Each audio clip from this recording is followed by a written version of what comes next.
सुप्रसिद्ध गायक और पद्मश्री सम्मानित कैलाश खेर गुरुवार को मध्य प्रदेश के मंदसौर पहुंचे, जहां उन्होंने भगवान पशुपतिनाथ के दर्शन कर पूजा अर्चना की और मेले में अपनी प्रस्तुति देने से पहले भगवान का आशीर्वाद लिया।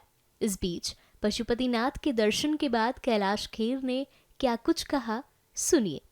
आज हम मंदसौर की धरती पर हैं, पशुपतिनाथ की, और ये मेला बहुत ही ऐतिहासिक है। बहुत बड़ी मान्यता है इस जगह की।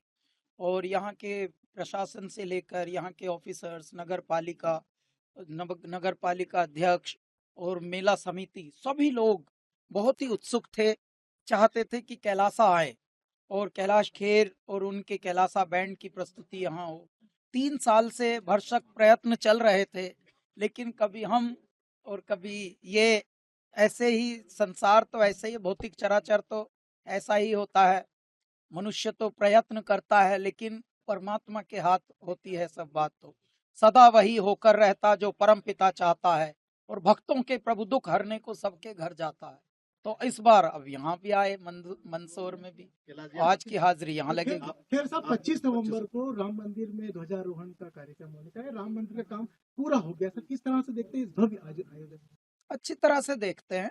कोई भी आध्यात्म का कार्य होता है, सनातन का कार्य होता है, हमारी संस्कृति को पोषित और पल्लवित करने का कार्य होता है, तो जनमानस के लिए शुभ है, मंगल है, कल्याण है, और हमारी संस्कृति के लिए एक बहुत ही बड़ी अच्छी वाली बात है ये संसार में, कि क्योंकि संस्कृति को मिटाने का कार्य तो बहुत लोगों ने किया बीच में, लेकिन अब धीरे धीरे हम अपने गौरव को, अपने वैभव को प्राप्त कर रहे हैं, अपनी संस्कृति की ओर उन्मुख हो रहे हैं। हमारी संतति हमारी संस्कृति की ओर बढ़ रही है और आध्यात्म को ध्या रही है। अब फैशन के लिए नहीं, पैशन के लिए मनुष्य जी रहा है सनातन में। तो ये बहुत बड़े एक अवसर हैं, ये बहुत ही बड़े शुभ अवसर हैं। इनको महोत्सव की तरह लिया जाए। हमारे यहाँ तो जीवन ही महोत्सव है। भारत के तो प्रति व्यक्ति जीवन ही जीता है एक महोत्सव की तरह, जैसे एक उत्सव मना रहा हो। सुबह से शाम तक कोई पेमेंट आए ना आए, फिर भी हंसता हुआ इंसान दिखता है भारत में।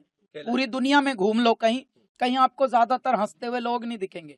दौलत होगी, बड़ी बिल्डिंग में रह रहा होगा, बड़ी सड़कें होंगी, बड़ी गाड़ी होगी, उदासी बहुत है, तन्हाई बहुत है।